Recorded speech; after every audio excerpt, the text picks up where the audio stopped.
This is One-on-One.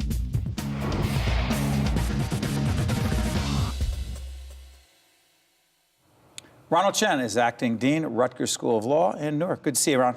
Good to be here, Steve. Ron, you know the city well. You came here when? I entered here as a first-year law student in the fall of 1980, 34 years ago. How much has it changed in 34 years? A lot, I gotta say. When I entered here, I grew up in suburban New Jersey, but like a lot of people who grew up in suburban New Jersey, I didn't set foot in Newark a lot until I came to law school here. And at the time, you could probably still see debris from the riots of '68. And since then, it has, not to overuse the term, it has undergone quite a bit of a renaissance. And it's like all cities, it has great challenges, but it's also got great potential and great vibrancy. And I've worked here on and off for over 30 years, and I think it's going upward. Well, you know it well, but one of the challenges I want to talk to you about, and the biggest reason I wanted to have you in here is, you understand police-citizen relations, police conduct, if you will. You also understand housing issue and immigration rights, et cetera. But the federal government stepped in. The U.S. Attorney, Paul Fishman, announced that the federal government had released a report. The ACLU, which you know well, American Civil Liberties Union, brought a case many years ago, said the police were disproportionately treating blacks and Hispanics a certain way, stop, frisk, et cetera. Federal government said, yep, there's a problem. What did they say? Well, as you noted, the ACLU issued a report noting that the stop and frisk procedures. Describe stop and frisk. Well, it's they stopping me, by the way? They're probably not stopping you. Probably not stopping you. No, and 34 years I've never been stopped, but Same here. They stop a very high number of people for no apparent reason. And what the Department of Justice report said is that their study showed that 75% of those stops were unconstitutional. There was no reason. And in order for a police officer to stop a citizen, even temporarily, there has to be some suspicion of criminal activity going on. They found that in 75% of them, there was none. So that's a little bit disturbing. It's more than a little bit disturbing. And you know, this is not something that it grew up overnight. This has been a problem in police community relations for decades. But it's now coming to a head, and I'm glad it's getting the attention that it deserves. There have been a lot of organizations, the ACLU, with which I'm affiliated, being one of them, trying to put police community relations on a more solid path, so that the community members shouldn't fear when a police officer approaches them. But they do. They do. A disproportionate. Listen, not across the board, not in every case, and probably not in most cases. But the question is this. If a federal monitor isn't coming in, right? That's happening. Yes. Federal monitor's coming in. What would that mean in terms of the police department in the city of Newark interacting with the community, particularly in black and Hispanic neighborhoods? What does a federal monitor do? Travel in a police car with cops? A federal monitor, him or herself, cannot do this. This has got to be something that the police officials, the city, and the community have to work on together. He can help implement procedures, processes. Like one thing, for instance, I'll tell you the ACLU. But before we go any further, Jackie, thank you for reminding us. Jackie, our producer, just reminded me.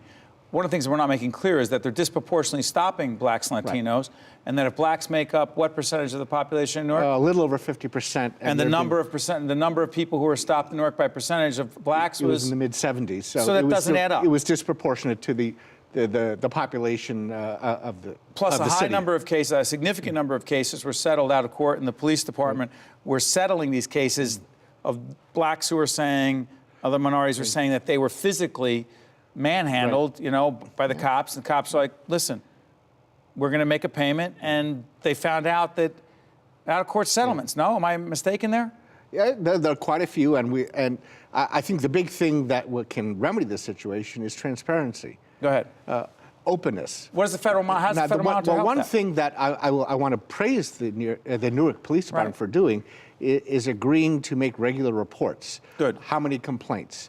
What were their disposition? And they've started doing this, and they're doing it publicly, so people can look at it and see this doesn't look right, and it can give. They can give advice on the police department on where they might look to have more protective procedures. Obviously, one institution that a lot of people are pushing for, that I don't know if the police department is ready yet to accept, but we hope they'll consider, is some civilian complaint review board, some process, some external process to have them look at that with some teeth in it, subpoena power, maybe even the power to discipline police officers. Of course, I think we all believe and know that the majority of our police officers are... The vast majority are really there to protect us. They're doing their job. Like any element in of human beings, there are some that make mistakes, and there may be some who are not doing their job right. That happens in every human institution, but police officers, of course, we want to be especially certain that their behavior is such that they maintain the trust of the community. Also because it has a lot to do with potential problems that could happen and, incidents that could, listen, we don't need to go into detail. We've seen them across this country. Shifting gears real quick, immigration policy? Yeah, well, as a segue into that, one thing I'd also praise the Newark Police Department. They've decided that in order to maintain relationships with the community, they're not going to, for instance, honor what are called ICE detainers. Yes, ICE is federal. ICE is the Immigration and Customs Enforcement, one of the successors to the old INS. Right.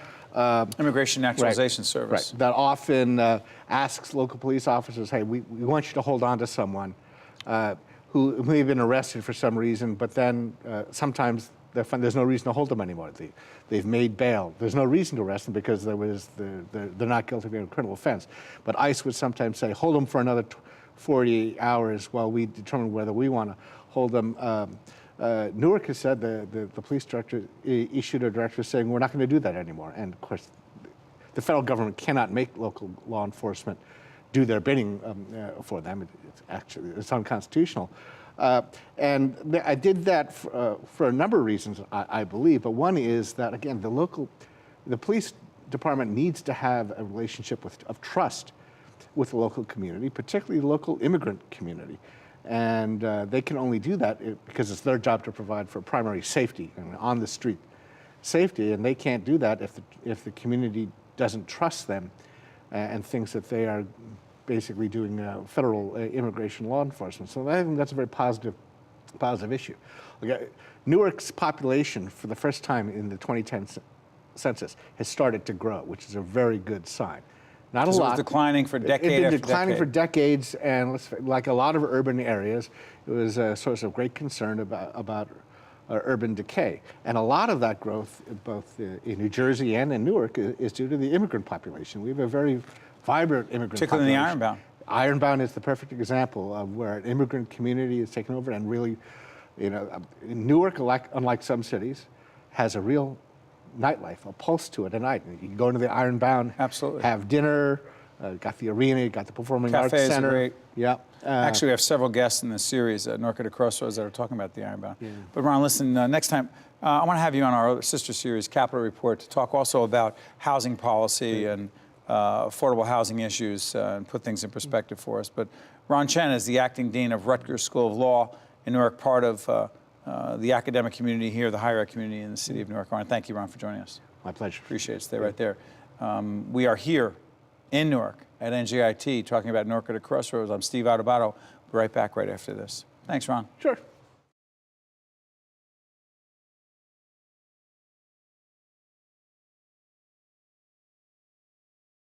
One-on-One with Steve Adubato has been a production of the Caucus Educational Corporation, celebrating over 25 years of broadcast excellence.